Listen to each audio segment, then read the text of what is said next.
My husband was in an accident while scuba diving in the Florida Keys. My mother-in-law called me, sobbing, telling me I had to fly down to identify his belongings and sign the papers to bring him home. I was about to book the flight when I received a strange text message. "Don't go yet. Check the wooden chest in the attic." On my desk, an Excel spreadsheet is always open. As an actuary, my job is to calculate risk. To me, a human life can sometimes be distilled into a series of probabilities. What is the probability of a 5-year-old man dying of lung cancer? What is the probability of a traffic accident during rush hour at the intersection of North and Halsted? Everything follows a pattern. But my own life had just been hit by a variable that defied all my calculations. The phone rang, displaying the landline from my mother-in-law's house. I frowned at the clock. 10 a.m. At this hour, Eleanor was usually window shopping on Michigan Avenue or gossiping with her friends from the book club. She rarely called me unless she needed money. I picked up, my voice calm. "Hello, Eleanor, it's Grace." The other end wasn't a voice, but a cacophony of sobs, sniffles, and wails, a chaotic sound that made me hold the receiver away from my ear. "Grace, oh, it's terrible." "Michael! Michael has left us!" My fingers, typing on the keyboard, froze. Michael was my husband, currently on a business trip combined with a vacation in Florida. He said he was scouting the market for imported home goods with a few business partners.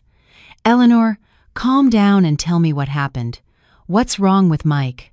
I asked, my eyes still fixed on a mortality chart on my screen. "He went diving near some island, Islamorada," the sheriff down there called. "They said they only found his oxygen tank." "Oh, Grace, why is my life so miserable?" Eleanor shrieked. Her cries echoed in my quiet office, causing a few colleagues to glance over with concern. I remained still, but my brain began processing data faster than any computer. Mike went scuba diving and disappeared. I knew for a fact that Mike was an excellent swimmer. He'd won second place in a regional competition in high school. Furthermore, the waters around Islamorada are famous for being calm and clear, and the diving spots for tourists are rarely dangerously deep. Mike was also a meticulous person, or more accurately, he was afraid of dying. He would never risk his life on thrill-seeking adventures without top-of-the-line safety gear.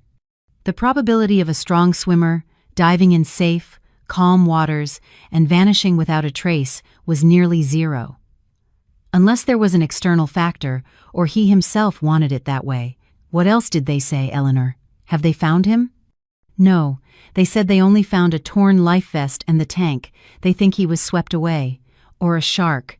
"Oh, Michael, my boy, were you going there to work or to die? I told you to stay home." Eleanor launched into her usual lament. My stomach didn't churn with anxiety.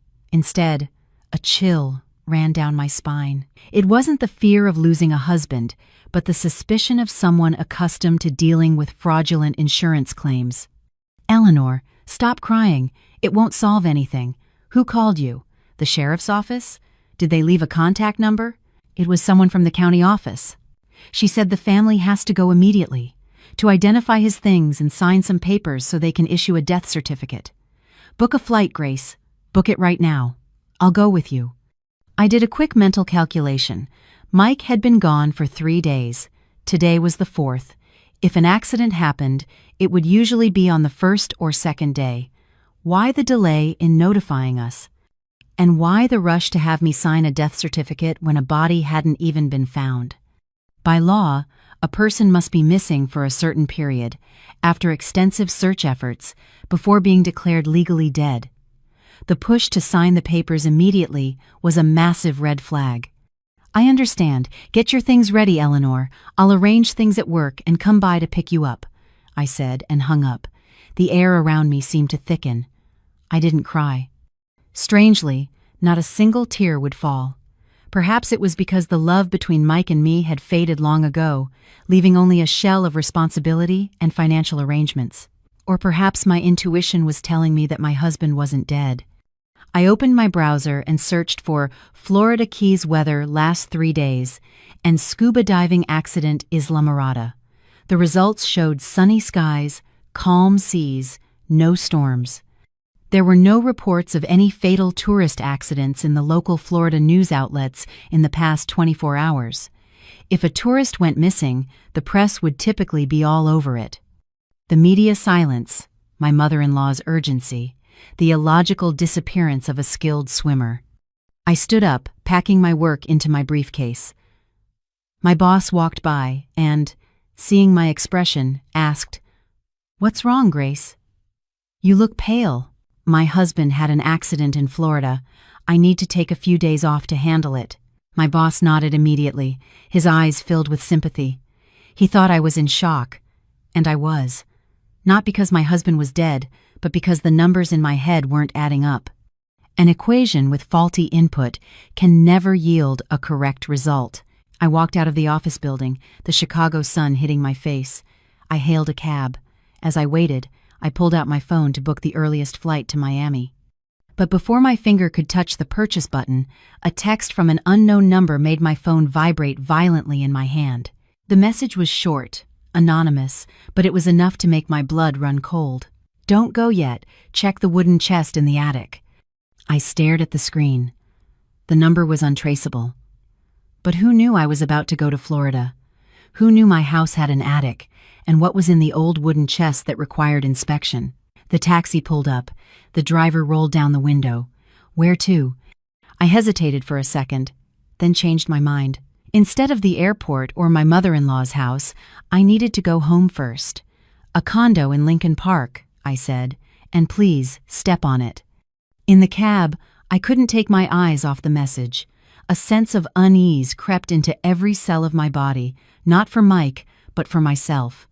A trap had been set, and I had just placed my foot in it.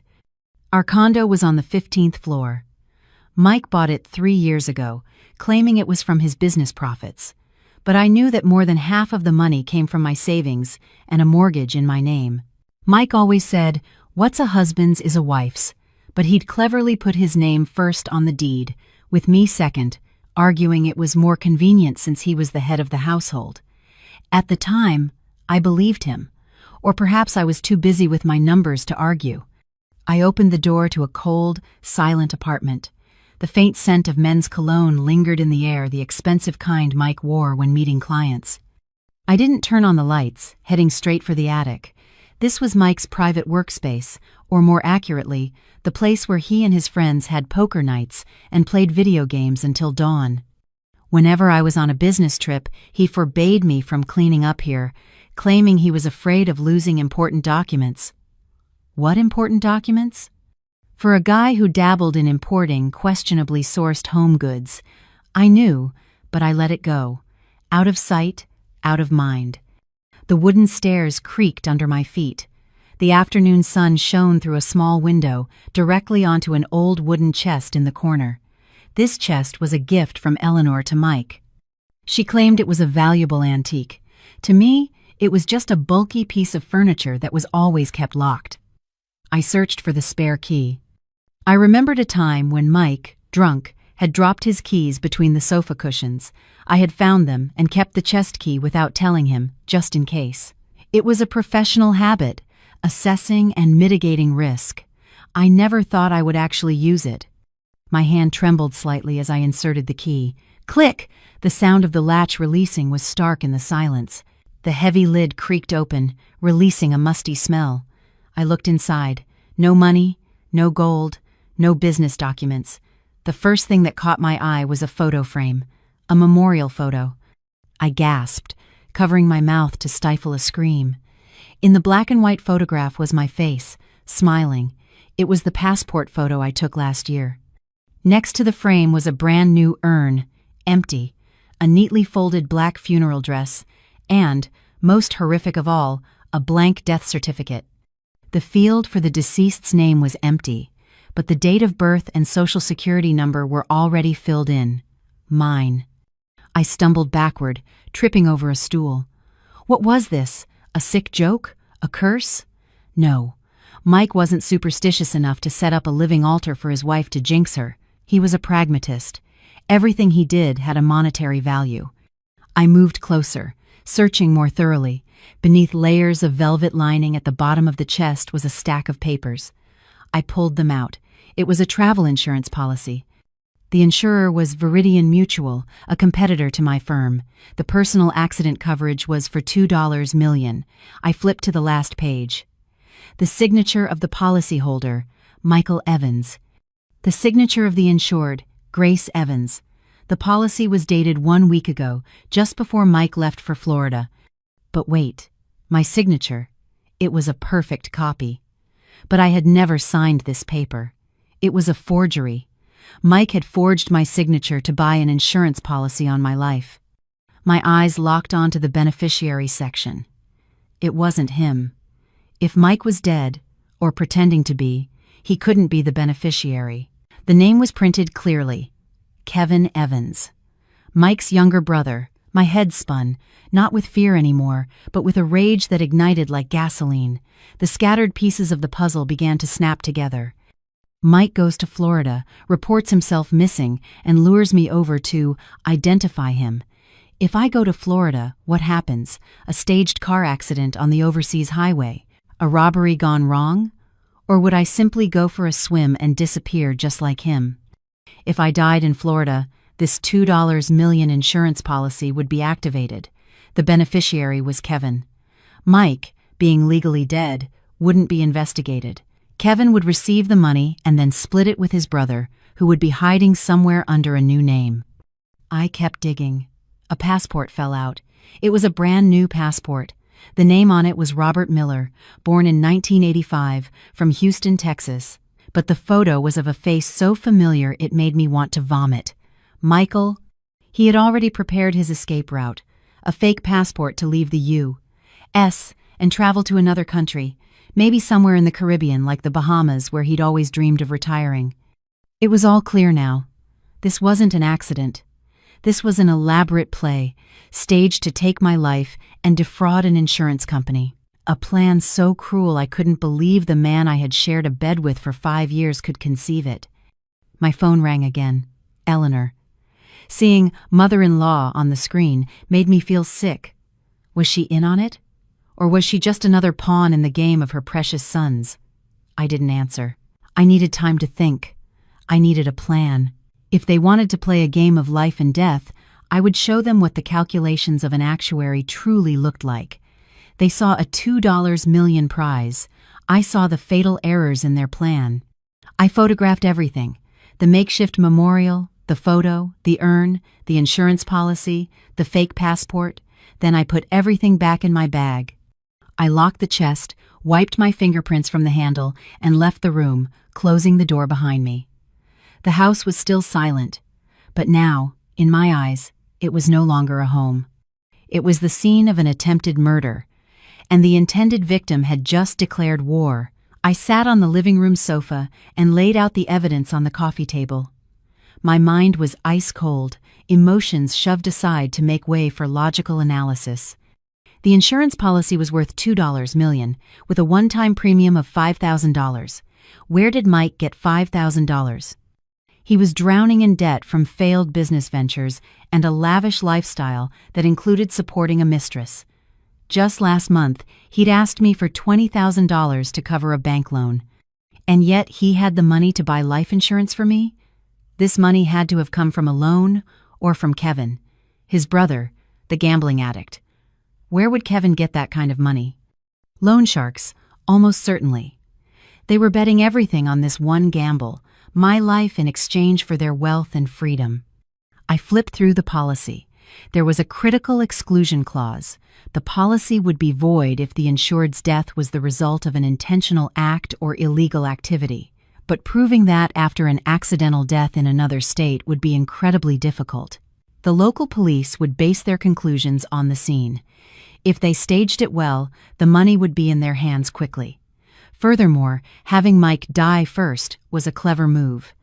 According to inheritance law, if a husband dies before his wife, his assets are divided among his spouse, children, and parents. But Mike had no assets, only debts. His death allowed him to escape his creditors. Then, when I died, the $2 million would go to Kevin, the designated beneficiary. Kevin would use the money to pay off both their debts and support Mike abroad. It was perfect. A perfect plan, in theory. But they forgot one thing: who I was. I was the person who specialized in finding the flaws in claim forms. I knew how to spot the tiniest inconsistencies that most people overlook. I held the fake passport up to the light. The forgery was sophisticated, but not flawless. The barcode at the bottom didn't perfectly match the new standards. The official stamp was slightly misaligned. It might pass a cursory check, but it would never survive the scrutiny of an international border crossing. So how did Mike plan to travel? He'd have to travel by sea or bribe someone to get him out of the country. My phone rang again. This time, it wasn't Eleanor. It was the number of Jessica, Mike's young, beautiful mistress. I had never saved her number, but I recognized it from Mike's detailed phone bill last month. I answered without saying a word. "Hello? Is this Grace?" Her voice was saccharine sweet. "This is Jess, one of Mike's business partners. I heard about his accident. I'm so sorry for your loss." A business partner who does business in bed, I thought. "Thank you. Why are you calling?" I replied, my voice flat. "Well, Mike borrowed some money from me for this import deal. Now that he's missing, I'm worried. You're going to Florida, right? Could you see what the situation is?" She was probing, trying to find out if I was taking the bait. She had to be in on the plan. A gold digger like Jess would never pass up a chance at a piece of $2 million. "I'm on my way to the airport now," I lied. "Don't worry. If I find my husband, I'll tell him to pay you back. And if he's dead, you can bring the IOU to me." I deliberately emphasized the word dead. "Okay, well, be careful down there. It can be a dangerous place." Her last sentence sounded like a veiled threat. Dangerous. I hung up and smirked. "You're the ones in danger." I opened my laptop and logged into my company's database, using my high-level access for a cross-check. I searched for Kevin Evans. The results popped up. Kevin had 3 overdue personal loans with 2 different banks, totaling over $25,000. He was also on a blacklist for defaulting. With such a disastrous financial profile, Kevin would never have been approved as the beneficiary of a major policy if the underwriters had done their due diligence. But Mike had circumvented that by purchasing a travel insurance policy. The vetting process for those is much looser than for life insurance. As long as you pay the premium, it's effective immediately. I needed more evidence. I remembered Mike had an old, cracked iPhone he'd tossed in a desk drawer, claiming it was broken. I ran to the desk in the corner of the living room and rummaged through the drawers. The old iPhone 7 was buried under a pile of utility bills. I plugged it in. Luckily, it powered on. Mike was a simple man, or rather, a lazy one. His passwords were always his birthday or mine. No, he didn't love me that much. His mother's birthday? No. I tried Jessica's birthday.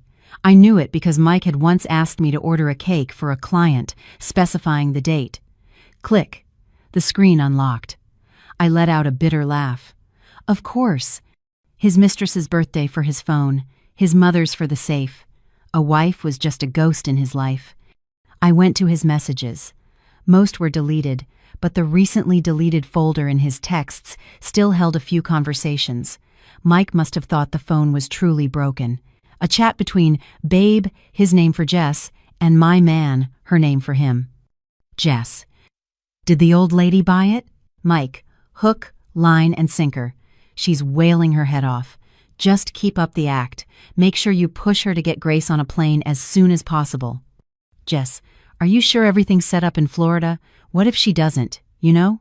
Mike. Don't worry. Kevin's guy is ready.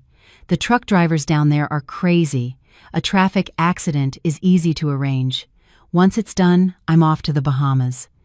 You get the money and meet me there. Jess, I love you so much. Oxo oso. My hand clenched the phone so tightly my knuckles turned white. The words danced before my eyes like daggers stabbing at my heart. Not out of jealousy, but because of their chilling cruelty. They discussed my death as casually as planning a trip to the grocery store. I screenshotted the entire conversation with my own phone. This would be crucial evidence, but it wasn't enough. I needed to catch them in the act. I needed a counterplan, my own version of playing dead. The clock struck noon. My stomach rumbled, but I wasn't hungry. I went to the kitchen and drank a glass of cold water, the chill calming the fire in my veins. I needed an ally. In this fight, I was alone against my husband's family and his mistress. A greedy mother-in-law, a murderous husband, a debt-ridden brother-in-law, a manipulative mistress. I was surrounded. I thought of David. David was my best friend from college, now a brilliant litigation attorney. He had warned me about Mike several times, saying he had shifty eyes. I was angry with him then. Now I realized how foolish I'd been. I dialed his number. "Grace, to what do I owe the honor? Planning a second wedding?" David's cheerful voice came through. "David, I need your help. It's a matter of life and death," I said, my tone deadly serious. He was silent for a moment. Then his voice dropped. "Where are you? I'm on my way. Don't come here. Meet me at your office. I can't talk about this at my place." "Okay, 30 minutes. I hung up and immediately called Sophia. Sophia was Mike's ex-girlfriend from 7 years ago. He had tricked her into giving him her life savings for an investment, then dumped her when she got pregnant. The stress caused her to miscarry. Sophia hated Mike with a vengeance. She now lived and worked in the Florida Keys as a freelance tour guide. "Hello? Sophia? It's Grace, Mike's wife. Why are you calling me? I want nothing to do with that bastard," she snapped. "I know. I'm calling to tell you that I'm about to join the club of his victims, but this time, he's not just after money, he's after my life. Do you want to help me get revenge?" Silence on the other end. I could hear her heavy breathing. "Tell me everything." I gave her the short version, the fake disappearance, the insurance policy, the plan to have me killed in Florida. "That son of a bitch," Sophia hissed. "He never changes. What do you need me to do?" "I need you to be my eyes and ears in the Keys. You know the area. Help me find where Mike is hiding. I'm sure he hasn't gone far. He has to wait until I arrive and am taken care of before he can move on." "Done. You get on that plane. I'll pick you up at the airport. I swear, I will help you expose him." With Sophia on board, I felt a little stronger. I changed into a discreet black outfit and put on large sunglasses to hide my eyes. Not that they were swollen, but I needed to play the part of the grieving wife. I grabbed some cash, all my important personal documents, and the savings accounts I had hidden from Mike, and put them in my purse. I walked out of the condo, locking the door carefully. Before leaving, I glanced up at the security camera in the corner of the living room. It was connected to Mike's phone. He was surely watching my every move. I stood in front of the camera and put on a little show. I covered my face, my shoulders shaking as if I were sobbing. I collapsed onto a chair, pounding my chest in anguish. Then, I wiped my tears, pulled out a suitcase, and began throwing clothes into it chaotically, as if in a panic. Performance complete. I dragged the suitcase to the door. I knew that somewhere in Florida, Mike was watching his phone screen, a triumphant smile on his face. He thought the fish had taken the bait. He had no idea this fish had teeth sharper than he could ever imagine. I took a taxi to David's law firm. On the way, I mentally outlined my plan. Step 1. Pretend to walk into the trap and fly to Florida. Step 2. Cut off all financial resources for Mike and Kevin. Step 3. Turn the tables, using Mike's fake death to make him legally dead, rendering him a ghost with no identity, unable to go anywhere. Step 4. Expose their crimes and send them all to prison. The car stopped in front of David's office building. I paid the driver and stepped out decisively. The afternoon sun cast my long shadow on the hot asphalt. The game has begun, Michael. You want to play the part of the tragic husband? I'll let you have your moment. But I'll be the one writing the final act. David's office was on the 10th floor, with a glass wall overlooking the Chicago River. He greeted me with a rare, serious expression. "Sit down. You look like hell, but your eyes are sharp as daggers." He poured me a glass of water. I put down my bag and took out a folder of photocopies. I'd stopped at a print shop on the way. "Take a look at this." David scanned the documents. The more he read, the tighter his brow furrowed. "My God, $2 million, a fake passport. This guy has some nerve. This is a conspiracy to commit murder for insurance fraud. What are you going to do? Report it to the police here?" "Not yet." I shook my head. This evidence proves forgery and intent to defraud, but it's not enough for an attempted murder charge since the act hasn't happened. Besides, he's in another state. If we alert the authorities now, he'll flee to a third country, and finding him will be impossible. I want to catch the whole network, including the mistress and the brother who's helping him. Grace, you're playing with fire. You'll be in a place you don't know well. What if he hires a couple of local thugs to take care of you? I have Sophia helping me there, and I need you to do something crucial for me here. Name it. For old time's sake, I'm all in. I need you to draft a petition to declare a person legally missing and freeze all their assets. The moment I land in Florida, I want Michael Evans to become a legal ghost. Every bank account, every credit card frozen solid. With no money and no real passport, and with me holding the evidence of his fake one, he'll be trapped. David nodded slowly. I can do that. I have a very reputable contact in Miami. I'll send them the file immediately. But you have to be incredibly careful. One more thing, I said with a cold smile. I need to borrow a substantial amount of money from my mother-in-law. Let's call it compensation for emotional distress. What are you planning? Eleanor has a retirement savings account with about $150,000. Plus, Kevin recently sold some family property to pay off debts, but hasn't paid them yet. I'm going to take all of it. David's eyes widened. You're going to con them back? It's not a con. It's holding it for safekeeping. With money, they'll only cause more trouble. I need to cut off all their resources before I make my final move. I took out my phone, took a deep breath. No, I adjusted my glasses and dialed Eleanor's number. Hello, Eleanor? My voice was trembling, choked with feigned tears. Grace, did you book the tickets? When are we leaving? She asked impatiently. Eleanor, I'm so scared. I just got a call. A call from who? Spit it out. Someone called me. They said Mike owes some loan sharks $150,000. They said he fled to Florida to escape the debt. Now they know I'm planning to go find him, and they threatened to stop me at the airport. They said if I don't pay them, I'll never leave Chicago, and I'll never bring Mike's body home. I spun the tale smoothly. I knew Eleanor's weaknesses, her obsession with appearances and her superstitions. The thought of her son's body not receiving a proper burial, becoming a wandering ghost, would terrify her. $150,000? What did he borrow that much money for? Oh, God. I don't know. They mentioned principal and interest. They're watching my condo building right now, Eleanor. I can't go outside. I don't think I can go to Florida. We'll have to. Leave Mike there. I'm too scared to die. Are you crazy? Your husband is lying there waiting for you, and you're just going to abandon him? Eleanor screamed. But where am I going to get $150,000? We still have a mortgage on the condo. The line went silent for a moment. I could hear her whispering urgently to someone. It had to be Kevin. Stay put. Let me figure something out. Just stay in your apartment and don't do anything stupid. Eleanor hung up. I put the phone down and winked at David. The fish is on the hook. She's terrified of losing the $2 million payout she thinks she'll get a piece of if I don't go to Florida and have my accident. Compared to $2 million, $150,000 will seem like a bargain. David shook his head, a wry smile on his face. You're a hell of an actress, Grace. I'm starting to be a little scared of you. Life forced me to be, I replied. If I don't act, I'll be the one coming home from Florida in a box. I stood up and looked out at the flowing Chicago River.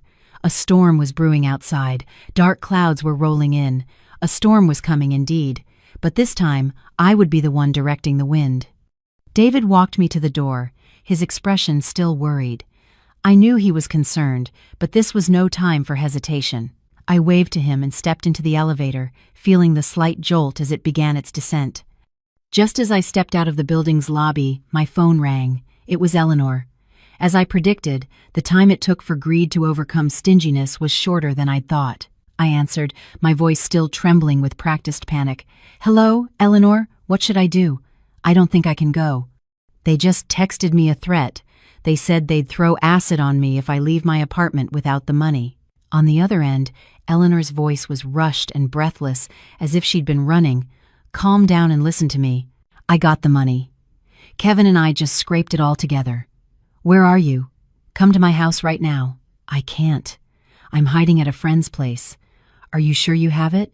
It's $150,000. I said I have it. Just get over here. Kevin said he'll take you to the airport himself. With him there, those thugs won't dare to do anything. If you don't come home and go get Michael, I'll kill myself, I swear. I hid a smirk, but my voice remained tearful.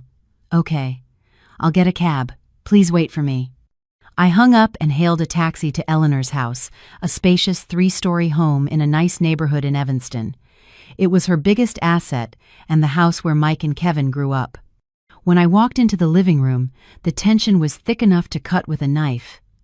Eleanor sat on the sofa, her face flushed, clutching a black duffel bag. Kevin sat next to her, his leg bouncing nervously, his eyes darting toward the door. "Here's the money," Eleanor said, pushing the bag toward me. "This is from my savings account. I had to withdraw it early, plus the money from the sale of the old family property." Kevin's contribution. "And my wedding gold. Count it.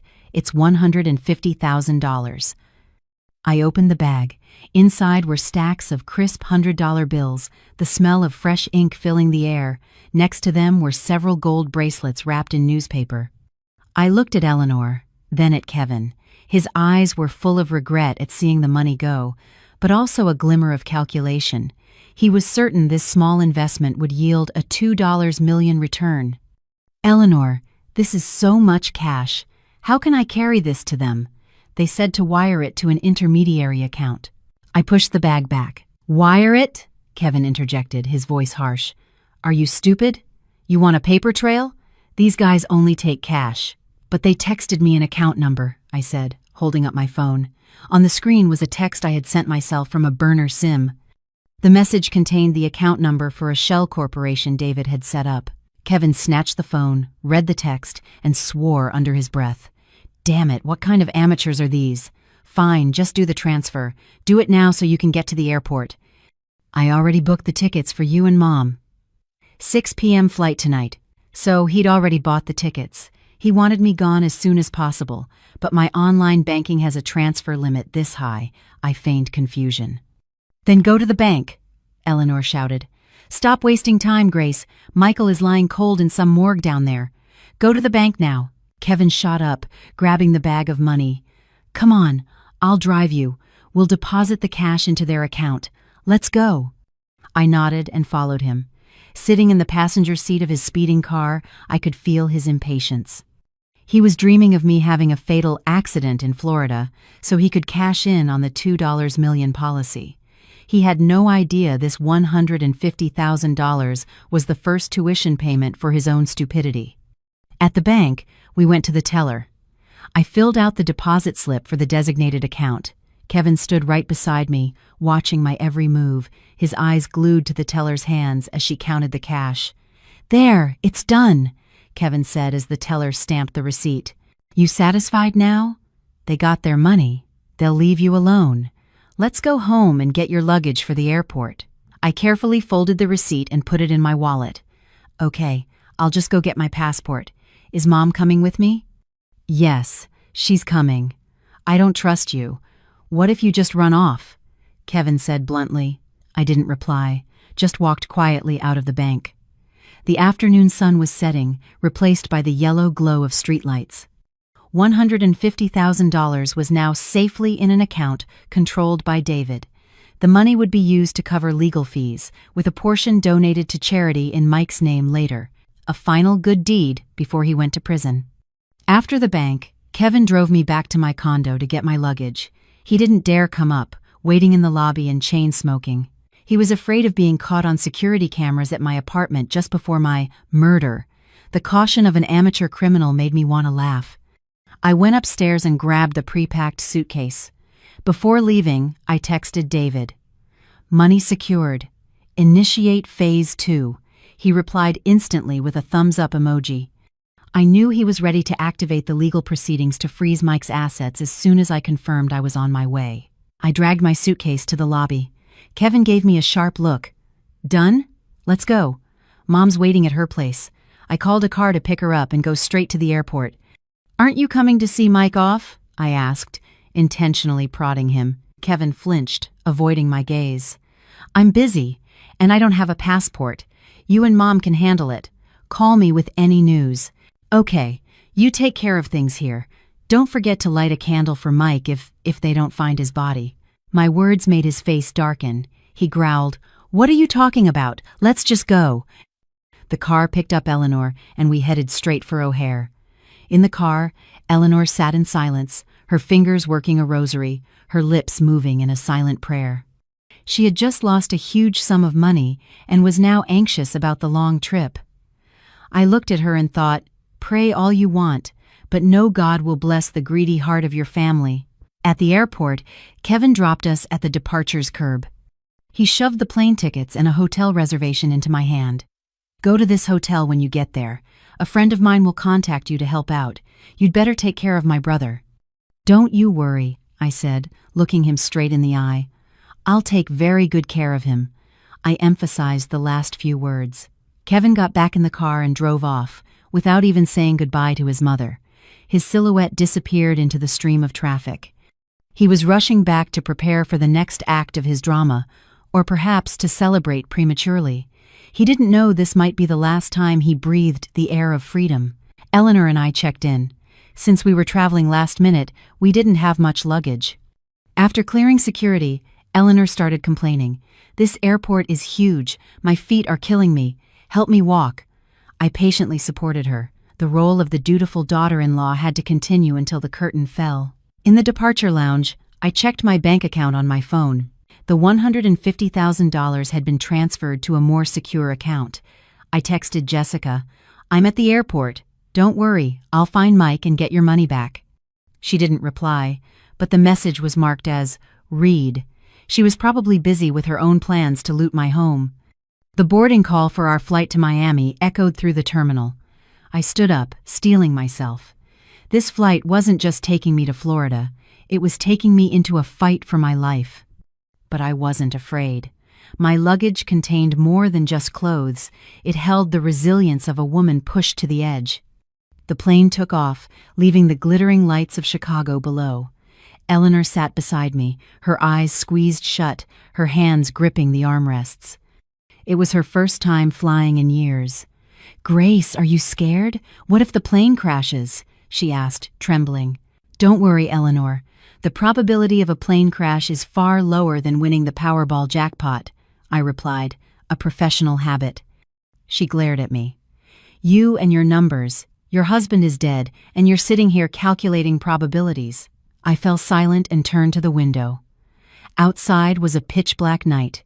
I remembered the few happy months after Mike and I first married. He had made so many promises, painting a beautiful picture of a perfect family. It was all a lie. His character was rotten from the core, nurtured by his mother's blind indulgence and his own vices. The flight was just over 3 hours. When we landed at Miami International Airport, it was past 9 p.m. local time. I had rented a car to drive down to the Keys. In the rental car garage, I checked my phone. A message from Sophia. "Mike's buddy is here. He got to the Keys yesterday. Staying at a motel near the party zone. Saw him with another guy. Looks like some kind of thug." I froze. "Mike's buddy? Who?" I texted back. "Are you sure?" Sophia sent a candid photo. In it, a skinny guy with arm tattoos was eating at a food truck. It was Rico, a low-level enforcer Kevin sometimes used for his gambling debts. What was he doing here? He must have been sent to help Mike stage my accident. So, Kevin was still in Chicago watching me, while Rico was sent to be Mike's muscle in Florida. A clear division of labor. "Are you hungry, Eleanor? Should I get you something to eat?" I asked. "How can I eat at a time like this? I'm exhausted. When will we get there?" "Soon, just a little longer." I bought 2 bottles of water and some pastries. In my head, I was mapping out the forces.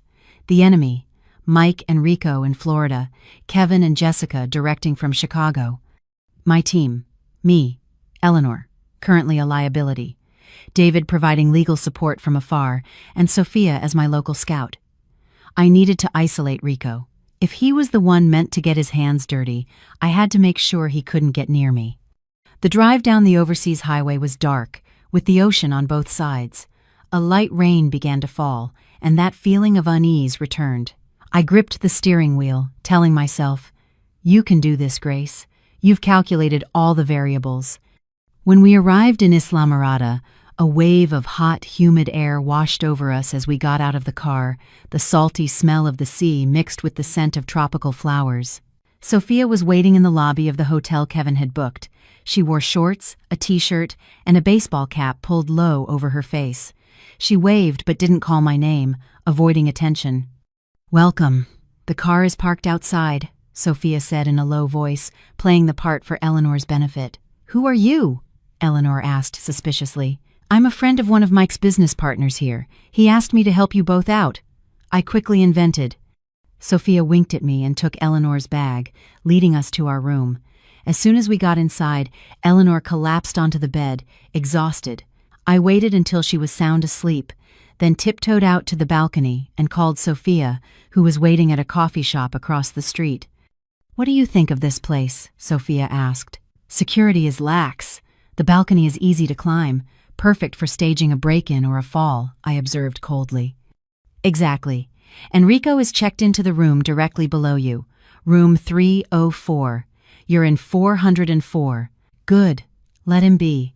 For now, I have something to take care of back in the States." I opened the security camera app on my phone. Just as I expected, with me gone, my condo had become Jessica's playground. On the screen, a clear infrared image of my living room appeared. Jessica was there, wearing a flimsy nightgown and holding a glass of wine, Mike's wine. She paraded around like she owned the place, raiding the liquor cabinet and the TV stand. She stuffed expensive bottles of wine, Mike's PS5, and even the robotic vacuum into a large bag. Then, she went into my bedroom. She opened my closet, pulling out my designer handbags to admire herself in the mirror before grabbing all of my perfumes and cosmetics. I hit the screen record button. This brazen theft would be a wonderful gift for Kevin. I found Kevin's number and sent him the video with a message. "Kevin, I was just checking the cameras to make sure the condo was okay and saw this. Jess said she was just house-sitting, but it looks like she's moving out. With all our stuff, I think she's trying to open Mike's safe now." I added the detail about the safe to provoke him. I knew Kevin was possessive about family property, especially now that he was deep in debt and considered his brother's assets his own. 2 minutes later, my phone buzzed. Kevin was calling. I ignored it. I let him call 3 more times before texting back. "Sorry, I'm at the hotel. The signal is terrible. You need to do something. I think Jess is clearing the place out." I sent another video clip. This time, Jessica was fiddling with the safe in the bedroom. In reality, she didn't know the combination and was just trying her luck. Back in Chicago, Kevin must have been losing his mind. He would assume Jessica and Mike were conspiring to cut him out of the deal. Mistrust among thieves is always their greatest weakness. Sure enough, 15 minutes later, I saw the front door on the camera feed burst open. Kevin stormed in, his face red with rage, a baseball bat in his hand. "You bitch! What the hell do you think you're doing?" he roared, charging at Jessica. Jessica screamed, dropping a bottle of wine that shattered on the floor. "Kevin, what are you doing here?" Mike told me to. "Mike told you what? To empty my brother's house? You trying to take everything for yourself?" Kevin grabbed Jessica by the hair and slapped her hard across the face. She started crying and begging. The chaotic scene played out before me on my tiny phone screen. I smiled and saved the entire video. This was evidence of breaking and entering and assault. With this, I could send them both to jail, or at the very least, let them tear each other apart. I turned off my phone and went back into the room. Eleanor was still snoring.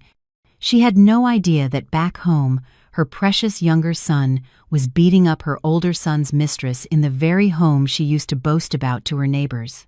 Tomorrow, when the sun rose over the Florida Keys, my play would truly begin.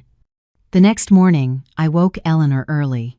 She groaned, complaining of a sore back and a headache. "Grace, just call the sheriff and tell them to find Michael. I'm too tired for this." "Get up and have some breakfast, Eleanor. Then we're going to see a lawyer. They said they have a lead on Mike." I lied. "Really? He's alive?" Eleanor shot up like a spring, her eyes wide. I don't know for sure, but they said they need a family member to verify some information. We went down to the hotel lobby. Sophia was already waiting with an old pickup truck. Good morning. Please, get in. The truck drove along the coastal road. The morning sun glittered on the turquoise sea. A strong sea breeze carried the salty air. The scenery was paradise, but our destination was something else entirely. Instead of a police station or a hospital, Sophia took us to a law office in Key West. This was David's local contact. Why are we here? Aren't we going to look for Michael? Eleanor asked, confused by the law office's sign. We need to come in here first, Eleanor. We need to handle the legal paperwork so they can help expedite the search. The police here work slowly. A lawyer's involvement will speed things up, I explained vaguely.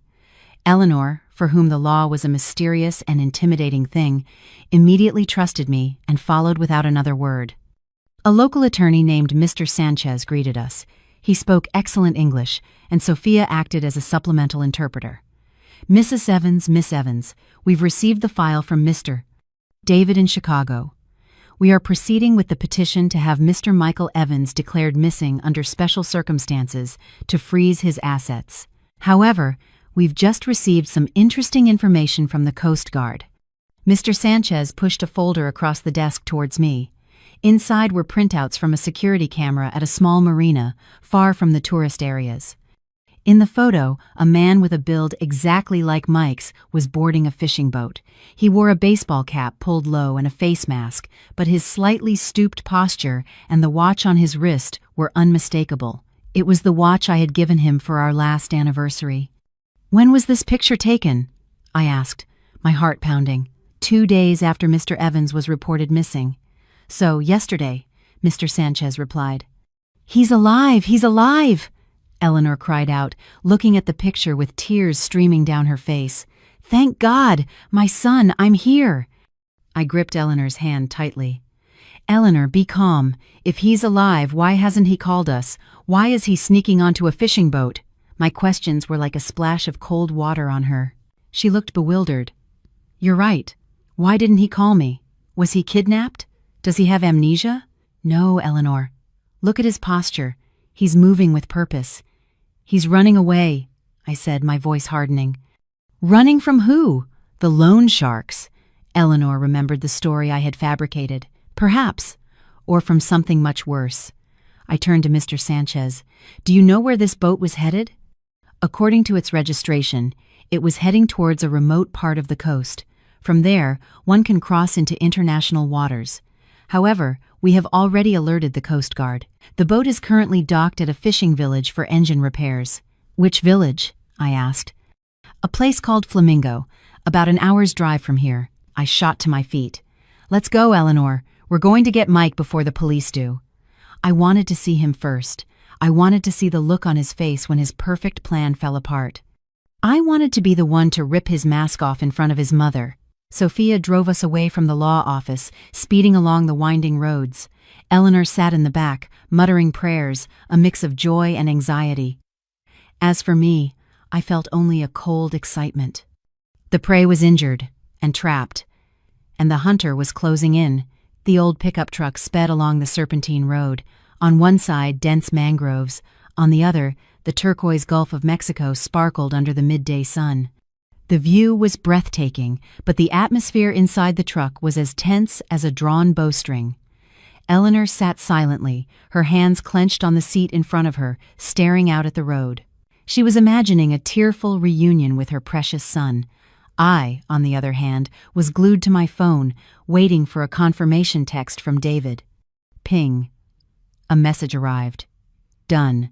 The court has issued an emergency order freezing all of Michael Evans's accounts, as well as related accounts, based on suspicion of money laundering and insurance fraud. His credit cards are now useless pieces of plastic. I let out a quiet sigh of relief. The most critical step was complete. Mike was now penniless. He couldn't withdraw cash, couldn't pay for a hotel, couldn't buy a bus ticket. He was trapped. Just then, Sophia's phone rang. She put it on speaker, her eyes still on the road. Hello, Sophia speaking. A man's gruff, urgent voice came through. Sophia, It's Rico. Kevin just flew in this morning. He's furious, demanding to find Mike. He says Mike and that girl Jessica cheated him. I was startled. Kevin was in Florida?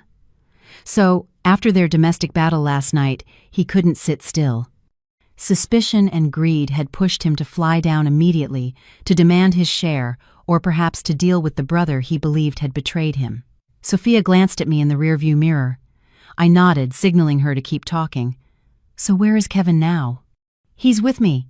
We're renting a car and heading south. He heard a rumor that Mike is hiding somewhere near Flamingo. Do you have any info? I do. I'm heading there myself. I heard Mike is in the fishing village there. Meet me at the main pier. Sophia hung up and winked at me. Full house, Grace. Kevin is on his way. Hearing her son's name, Eleanor leaned forward. What? Kevin is here? How? He said he didn't have a passport. He must have been so worried about Mike that he got a last-minute flight. Eleanor, I said, my voice dripping with an irony she didn't detect. See? That's how much the brothers love each other. Oh, my dear boys, so the whole family can be reunited, Eleanor said, her eyes welling up with emotion. I turned away to hide a smirk. Reunited? Yes, reunited to tear each other to pieces. I opened my messages to David and typed another line. Prepare Plan B. If the police are late, I need you to intervene remotely to keep them there. The truck started to enter a new area. Unlike the glitz of the main quays, Flamingo was wilder, more rustic. Fishing boats were moored side by side, and the strong smell of fish hung in the hot, humid air. I pointed to a cluster of ramshackle houses by the water. According to the last ping from Mike's phone that the private investigator sent, he's in this area. Eleanor looked at the slum-like dwellings, her face wrinkling in disgust. Why would he be here? My son is a businessman on vacation. You forget, Eleanor. He's on the run from loan sharks. He can't exactly check into the Four Seasons, can he? The truck stopped at the edge of a narrow alley. We got out, the heat rising from the asphalt in waves. I adjusted my sunglasses and my purse. Inside wasn't just my wallet, but a secret weapon. A fake IOU I had prepared to corner Mike completely. The cat-and-mouse game was over. It was time for the cat to pounce. We didn't go straight into the village. Instead, we stopped at a roadside stall to observe. From here, we had a clear view of the pier, where old fishing boats bobbed on the waves. Eleanor was anxious to rush in and find her son, but I held her back. Be patient, Eleanor. If we rush in and he thinks we're the creditors, he might run. We need to assess the situation first. About 15 minutes later, a red convertible screeched to a halt not far from us. Two men got out. One was skinny, tan, with tattoos covering his arms, Rico. The other was heavier, wearing a loud Hawaiian shirt, sweat pouring down his face, his expression murderous. It was Kevin. As soon as he got out of the car, Kevin started swearing, kicking at a fish basket on the side of the road, earning annoyed looks from the local fishermen. Damn it, it's hot as an oven here. Where is he? You said he was here, Kevin yelled at Rico. Easy, boss. The tracker says he's around here somewhere. Let me ask the locals. Rico pulled out his phone and showed Mike's picture to a woman selling fish. She squinted, then pointed down the dark, narrow alley leading to the water's edge. Look, it's Kevin! Eleanor started to call out, but I quickly covered her mouth. Be quiet. Do you want Kevin to get to Mike first? Can't you see there's something strange about his attitude? Strange? He's just worried about his brother. She tried to pull away. I held her arm tighter, whispering coldly in her ear. Look closer, Eleanor. What is Kevin holding in his hand? Eleanor squinted. In Kevin's hand was a long, sharp fishing knife he must have swiped from a stall they passed. Or perhaps he brought it with him. Oh my God, why does he have a knife? Eleanor gasped in horror. I told you. Kevin and Jessica are in this together to steal Mike's assets. Now that Mike is alive, their plan is ruined. He's here to silence him for good. I lied, my words hitting Eleanor's deepest fears. Her legs went weak, and her face turned pale. What do we do, Grace? You stay right here. I'll handle this. I took out my phone and texted an unknown number a burner SIM I had prepared to play the role of the mysterious informant. Mike is in shack #7 at the end of the alley, the blue one with the clothesline out front. Be careful, his wife and the old woman are coming. I sent the message to Kevin. Instantly, I saw him look down at his phone. He looked up, his eyes wild, and signaled to Rico. They both sprinted down the alley. They're on the move. Let's follow them, Eleanor, I said, pulling her to her feet. Sophia followed behind us, whispering, You're wicked, Grace. Are you trying to get them to kill each other? I'm just helping them resolve their internal conflicts, I replied with a grim smile. One stone, two birds. We followed Kevin and Rico at a safe distance. The sound of their heavy footsteps and curses echoed in the narrow alley. The stench of rotting fish and swamp was overwhelming. This was the perfect hiding spot for a fugitive like Mike, but also the perfect trap to bury him. The uninvited guests had arrived. The party was about to begin. Shack #7 was perched precariously on wooden stilts driven into the black mud of the shoreline. It was a makeshift structure of rusted tin and plywood, with a roof of decaying palm fronds. The midday sun beat down on the tin roof, making the air inside an oven. Mike was in there. I could picture him, the once dapper businessman, now stripped to his shorts, sweating profusely, counting his last few dollars and cursing the tropical heat. He was undoubtedly waiting for news from Kevin or Jessica that I had arrived in Florida and met with an accident. He had no idea the accident was coming for him. Kevin and Rico reached the door. Kevin didn't knock. He kicked it hard. Crack! The flimsy wooden door burst open. They stormed inside like wild animals. You bastard! Hiding pretty good, huh?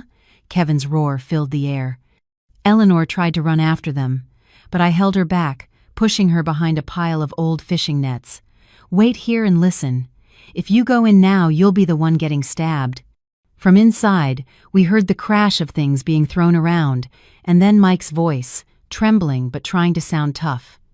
Kevin, what are you doing here? You should be in Chicago. Chicago my ass, Kevin screamed. You trying to play me? You said you'd fake your death. We'd split the insurance money. But now Jessica is cleaning out your entire condo. Where's the cash you hid? Give it to me. Jess cleaned out the condo? How would I know? I'm stuck here. My cards are all blocked, Mike pleaded. Don't lie to me. You and her cooked this up to cut me out, didn't you? I know your game. If I don't get the money today, I'll make sure you die for real. I looked at Eleanor. She was covering her mouth, her eyes wide with horror. The words of her precious sons were like daggers piercing her heart. She finally understood. There was no accident, no death, only a fraudulent scheme born from the bottomless greed of the children she had raised. Do you hear that, Eleanor? I whispered. That's the truth. Eleanor slumped like a wilted leaf. She wasn't crying anymore, just a dry, rasping sob caught in her throat. The truth was too cruel for her to accept. Inside, the argument escalated. I swear I don't know anything. Call Jessica and ask her, Mike yelled. I'll break your damn face. Where's the money? Give me your wallet. We heard scuffling, the thud of punches, and Mike's cry of pain. Boss, easy. If you kill him, who's going to sign the transfer papers? Rico's voice intervened. If he's dead, I'm the beneficiary on the policy. Even better, Kevin screamed, completely unhinged. At that moment, I knew I couldn't wait any longer. If Kevin actually killed Mike, my plan would be ruined. I needed Mike alive to face justice, to rot in a prison cell, not to get a quick death. I signaled to Sophia. She nodded, took out her phone, and dialed 911. Eleanor, it's time for us to go in. Go save your son, I said, pulling her up and walking toward the shack. The bright sun was blinding, but I didn't squint. I was looking straight at the ending I had so carefully orchestrated. I pushed the door open. The scene inside was a battlefield. Furniture was overturned. An old fan whirred uselessly, doing nothing to combat the oppressive heat. Mike was curled up on the floor, his face swollen, blood dripping from his nose. Kevin stood over him, panting, the knife still in his hand, though thankfully he hadn't used it. Rico stood guard by the window. Our arrival stunned them all into silence. Time seemed to stop. "Mom!" Mike choked out, his voice distorted by pain and shock. He looked at me as if he'd seen a ghost. According to his script, I shouldn't have even arrived yet, or I should already be dead. "Oh, my son!" Eleanor could hold back no longer. She rushed to Mike, hugging him and sobbing. "How did it come to this?" Kevin stumbled back, his face paling. "Mom, why are you here?" "And Grace, you." I calmly walked in and shut the door behind me, blocking the only exit. I took off my sunglasses and looked from Kevin to Mike. "Hello, everyone. Quite a party. A family reunion, and you didn't even invite me." You knew all along?" Mike stammered, trying to sit up but collapsing again in pain. "Knew what? That you faked your death to commit insurance fraud? That you planned to have me murdered here in Florida? Or that you and your brother were about to kill each other over the money?"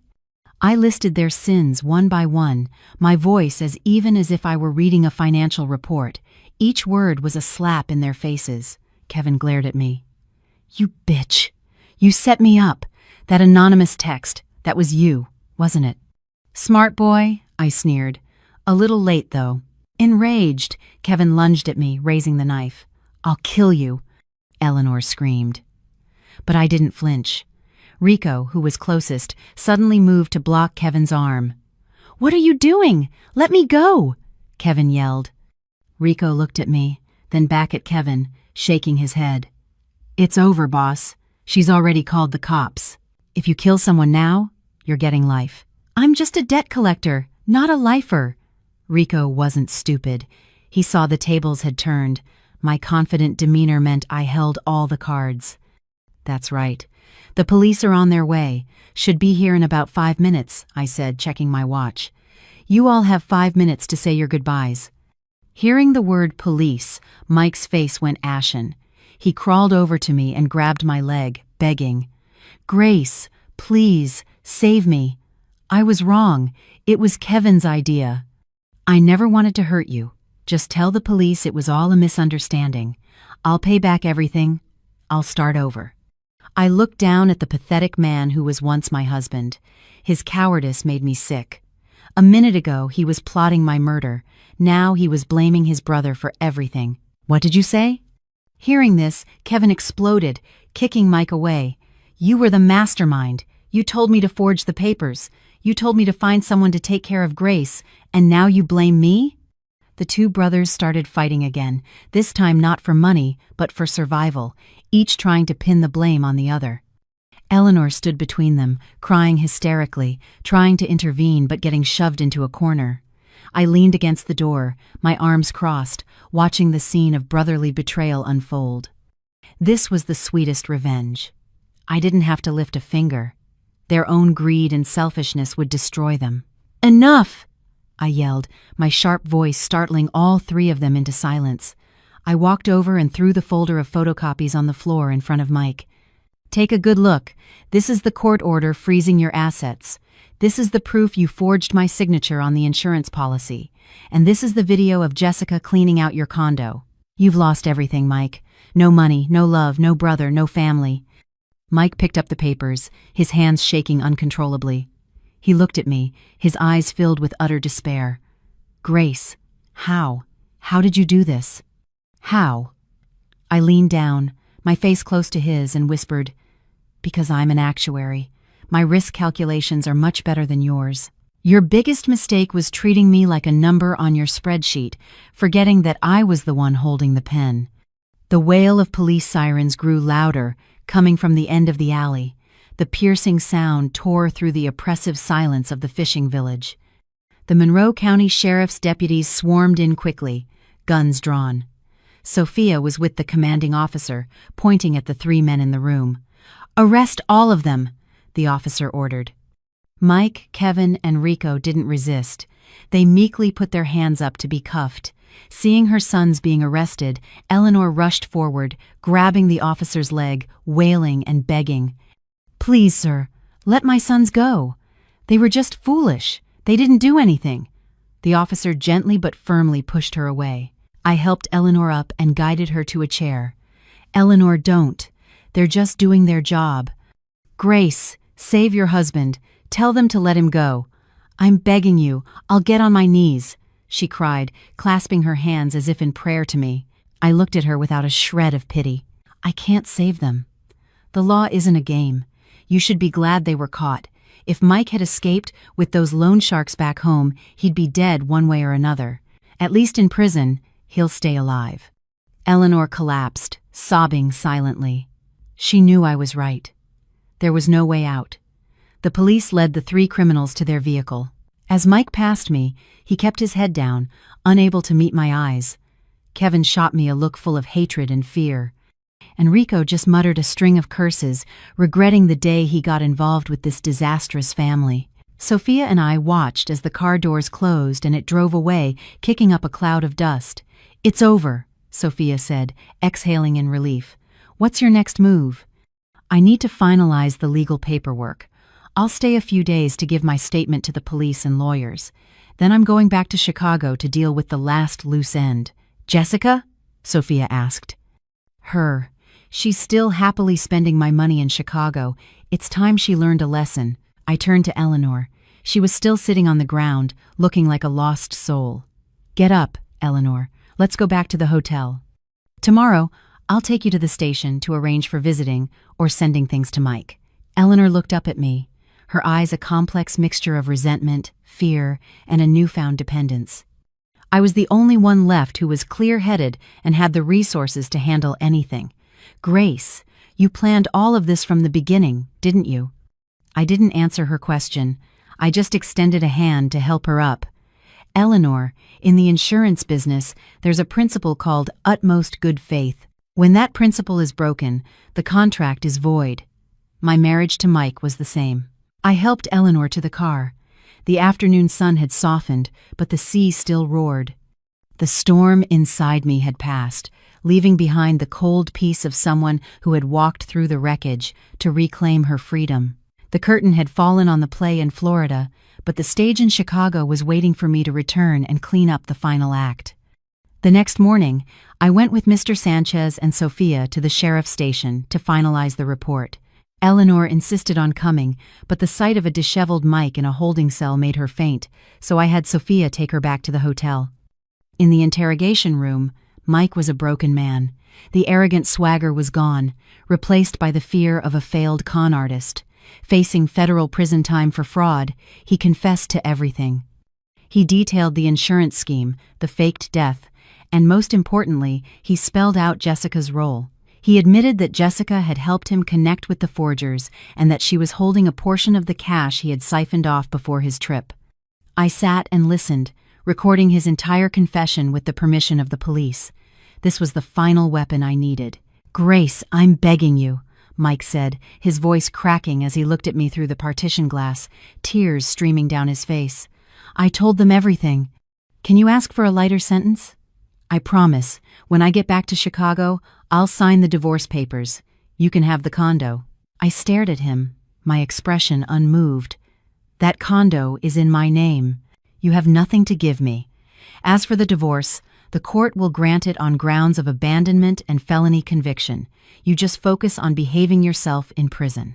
No one's going to wait on you in there." I walked out of the station. The Florida sun was still brilliant, but my mind was already in Chicago. A venomous snake was still loose, and it needed to be defanged. I called David. "It's done here. I have Mike's confession, implicating Jessica as an accomplice and for possession of stolen property. Get the official complaint ready. I'm flying home tomorrow." "Get back here quick," David said, a hint of amusement in his voice. "Jessica is selling your designer handbags on Poshmark, says they were unwanted gifts." I laughed, a bitter, hollow sound. The audacity.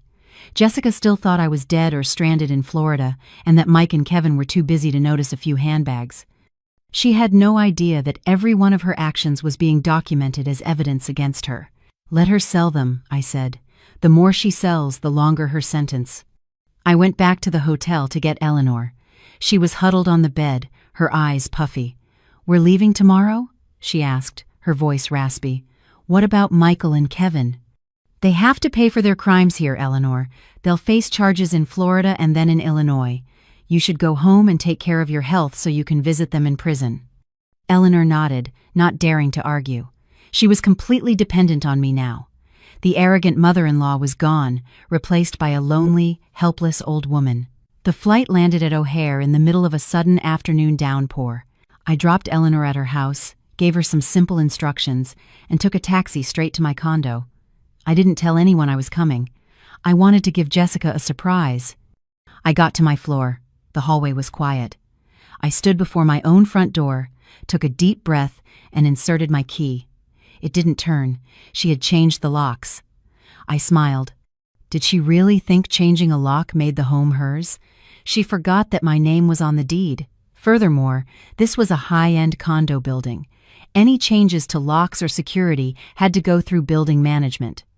I went down to the management office, presented my proof of ownership, and reported an unauthorized person squatting in my unit and illegally changing the locks. The manager immediately dispatched security and a locksmith to accompany me. "This Miss Miller said she was your cousin, here to house sit," the manager explained.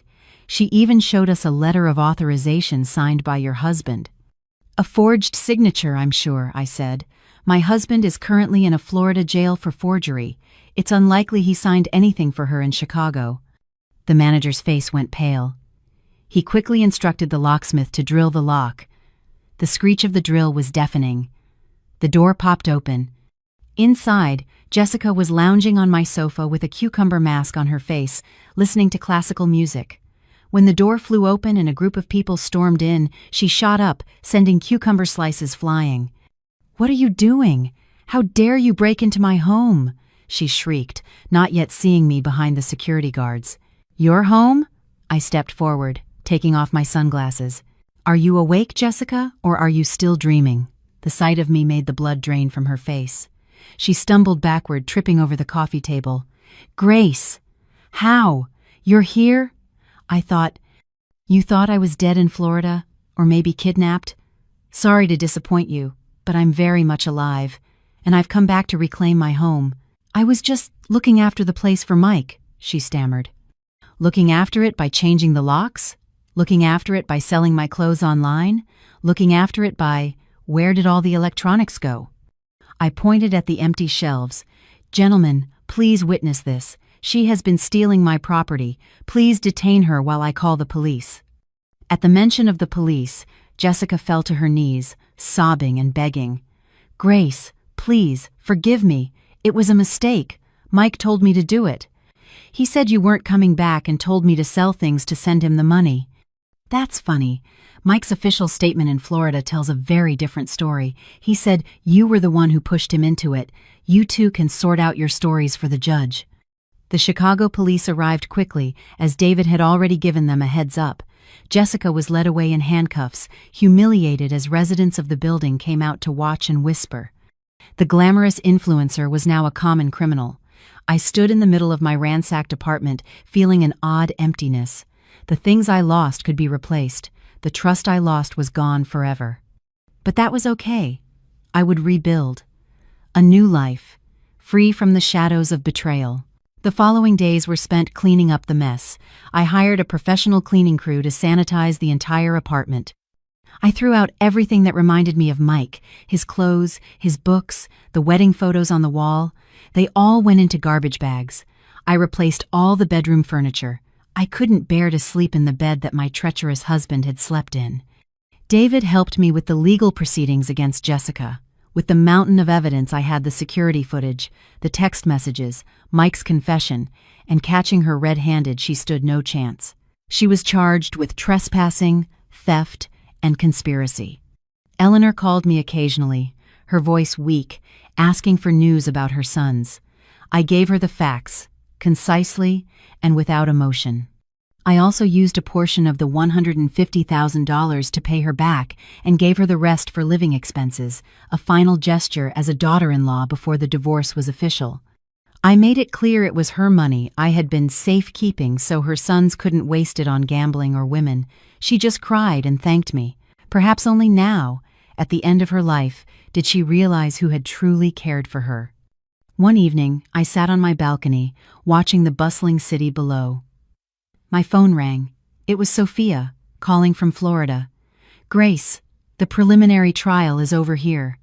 Mike got 2 years, and Kevin got 1 for public disturbance and illegal entry.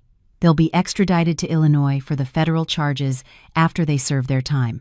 Thank you, Sophia. You've been a great help. Don't mention it. Seeing them get what they deserved was a relief for me, too. A little bit of justice for what happened years ago. By the way, I sent you a little gift. Check your messages." I opened the message. It was a photo of Mike and Kevin in prison. Their heads were shaved, and they were wearing orange jumpsuits, sitting on the floor eating. They looked pathetic and thin, all their former arrogance gone. I looked at the photo without smiling or crying, feeling only a strange sense of peace. The price of greed and betrayal is always steep. I deleted the photo. I didn't need to keep such ugly images in my memory. I stood up and stretched. The evening breeze blew through my hair. Tomorrow, I would file for divorce. 2 years later, the trial for the fraud case of Michael Evans and his accomplices was held in Chicago. Mike and Kevin had been extradited after serving their sentences in Florida and were arrested the moment they landed at O'Hare. I attended the trial as the victim and key witness. I wore a simple white dress, looking confident and serene. In the defendant's box, Mike, Kevin, and Jessica stood with their heads bowed. 2 years in prison had aged Mike terribly. His hair was graying, his back stooped. Kevin was rail-thin, his eyes sunken. Jessica was equally worn down after her time in jail. Eleanor sat in the audience, sobbing when she saw her sons. I sat a few rows away, giving her a slight nod when she looked over, but keeping my distance. The judge questioned the defendants. Mike admitted to everything, his voice barely a whisper. He confessed to the entire scheme. Kevin and Jessica, faced with the overwhelming evidence, could not deny their involvement. When the judge invited me to speak, I stood and said clearly, "Your Honor, I am not seeking financial compensation. What they took from me was not just money, but trust and love. I only ask that the court deliver a just sentence, one that will serve as a deterrent to others who hold human life and the law in such low regard." After deliberation, the judge read the verdict. Michael Evans, 12 years in federal prison for conspiracy to commit murder for hire, wire fraud, and insurance fraud. Kevin Evans, 3 years for his role as an accomplice. Jessica Miller, 3 years for conspiracy and theft. The sound of the gavel was final. As they were led away, Mike looked back at me one last time, his eyes full of a regret that came far too late. I walked out of the courthouse into the bright Chicago sun. David was waiting for me at the entrance, smiling. "It's over, Grace. You're officially free." "Thank you, David. I couldn't have done it without you. What are friends for? So, where to now?" "The beach," I said. "I need to breathe some fresh air." I chose Hawaii for my vacation. I rented a small bungalow right on the water, where the sound of the waves was a constant, soothing presence. In the mornings, I woke up early to watch the sunrise. The sea was a deep blue, and the sun rose like a fiery orb, painting the sky in shades of pink and orange. I walked along the shore, my bare feet sinking into the soft sand. The waves lapped at my ankles, cool and refreshing. I thought about the past few years, a long nightmare that was finally over. From the shock of my husband's death, to the horror of discovering his plot, to the high-stakes game of wits in Florida, it was all behind me now. I took my wedding ring out of my purse. The white gold band with its small diamond, a symbol of a 5-year marriage built on lies. I had kept it until this moment, not out of sentiment, but to wait for a time when I truly felt at peace.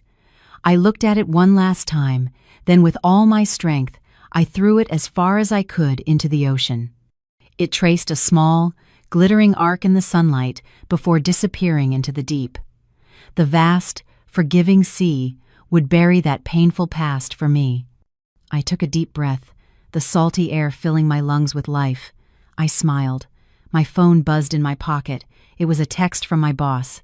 "New life insurance project needs a team lead with experience and guts. Interested?" I texted back immediately. "I'm in. I'll be there on Monday." I turned and walked back along the beach. Ahead of me was a bright new day. I am Grace, an actuary. I have calculated the risks of my past, and now it is time to invest in my future. A future where happiness is not a variable, but a certainty.